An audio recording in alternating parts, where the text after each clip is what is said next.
आपली संस्था अहमदनगर जिल्हा मराठा विद्याप्रसारक समाज याचे सर्व माननीय पदाधिकारी तसेच संस्था निरीक्षक आपले तंत्रस्नेही यांच्या मार्गदर्शनाने इयत्ता 10वी साठी राष्ट्रीय प्रज्ञाशोध परीक्षा याचं विद्यार्थ्यांसाठीचं मार्गदर्शन आज आपण सुरू करत आहोत। या ठिकाणी राष्ट्रीय प्रज्ञाशोध परीक्षेमध्ये पेपर क्रमांक 1 जो असतो बौद्धिक क्षमता कसोटी, या बौद्धिक क्षमता कसोटीमध्ये वेगवेगळे घटक त्या ठिकाणी आहेत। वर्णमाला आहे, वेन आकृत्या आहे, प्रतिमा आहे, अंक आणि संख्या याच्यावर आधारित प्रश्न आहे। तर त्याच्यापैकी आज आपण त्या ठिकाणी अंक व संख्या याच्यामध्ये चिन्हांचा अर्थ आज आपण अर्थ व मांडणी याच्यामध्ये आज आपण चिन्हांचा अर्थ अभ्यास करणार आहोत। आता याच्यामध्ये जे उदाहरणामध्ये जे चिन्ह दिले त्या चिन्हांच्या व्यतिरिक्त त्याचा अर्थ असतो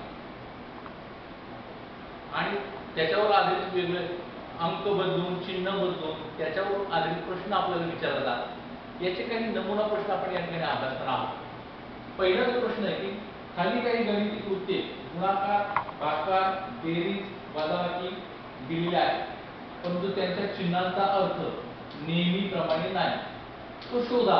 तो प्रश्न चिन्हांच्या योग्य पर्यायाचा क्रमांक चौकटीत आपल्याला द्यायचा।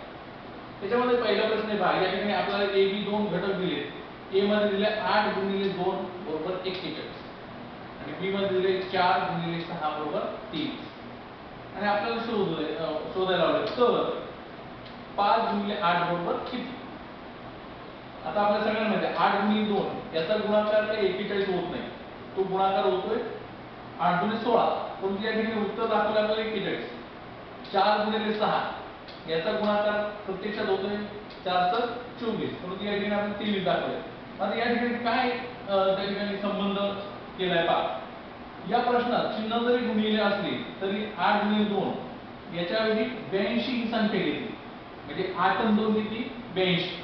आता ही जी 82 पूर्ण संख्या आहे एक धरून त्याची निमपट 41, त्याची निमपट किती 41 आणि म्हणून या ठिकाणी आपल्याला 8 गुणिले 2 बरोबर किती दिले 41 दिले, म्हणजे 82 च्या निम्मी 41। त्याचबरोबर दुसरं जे आहे 4 गुणिले 6 ही संख्या 24 न घेता ती संख्या त्यांनी घेतलेली आहे 46 आणि त्या 46 च्या परत निमपट केली तर 46 चे निमपट होते 23, म्हणजे ती 23 या ठिकाणी घेतलेली आहे। आणि म्हणून आपल्याला जे उदाहरण दिले 5 गुणिले 8, आता ही संख्या आपण 48 40 न घेता त्याचा अर्थ काय घ्यायचा आपल्याला 58 आणि मग 58 च्या निम्म किती 29 आणि मग आहे का बरोबर आपल्याला पर्याय आहे, पर्याय क्रमांक 4 वा आहे 29 आणि म्हणून आपलं उत्तर आहे पर्याय क्रमांक 4। दुसऱ्या उदाहरणामध्ये या ठिकाणी पहा 3 घटक आपल्याला त्यांनी दिले, 9 गुणिले 3 गुणिले 6 बरोबर 21। तसा गुणाकार जर आपण केला 9 त्रिक 27 आणि 27 गुणिले 6 हा फार मोठा गुणाकार त्या ठिकाणी होतोय, परंतु इथे देताना त्यांनी 21 दिले।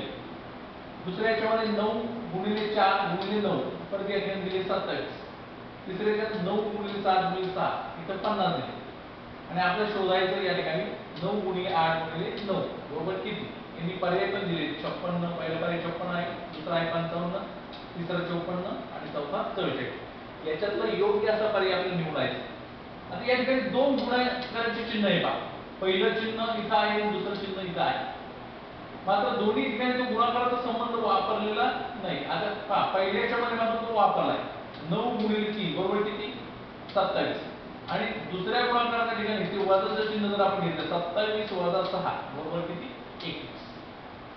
त्याचबरोबर 9 गुणिले 4 दुसऱ्या बी मध्ये दिले आपल्याला 9 गुणिले 4 9 चौक 36, परत आपण त्या दुसऱ्या गुणाकाराचा अर्थ जर वजा वापरला वजा 9 बरोबर किती 7, म्हणजे हा अर्थ बरोबर पहिल्या गुणाकाराचा अर्थ गुणाकाराचा आणि दुसऱ्या गुणाकाराचा अर्थ मात्र वजा घ्यायचा आणि म्हणून आपलं जे उदाहरण दिले 8 गुणिले 8 गुणिले 9 याच्यामध्ये पहिल्या 8 गुणिले 8 चा गुणाकार 88 64 आणि दुसऱ्या गुणाकाराच्या ठिकाणी जर आपण 9 वापरले 64 वजा 9 64 वजा 9 किती होत आहे 55 आहे का उत्तर पहा, आपलं 55 आहे, 55 पर्याय क्रमांक 2 हे आपलं उत्तर आहे। तर अशा प्रकारचे उदाहरण आपल्याला दिले जाणार आहे. त्या उदाहरणामध्ये त्या चिन्हांचा अर्थ व्यवस्थित समजून उत्तर आपल्याला नोंदवायचे आहे. तर तो प्रयत्न तुम्ही त्या ठिकाणी करायचा आहे.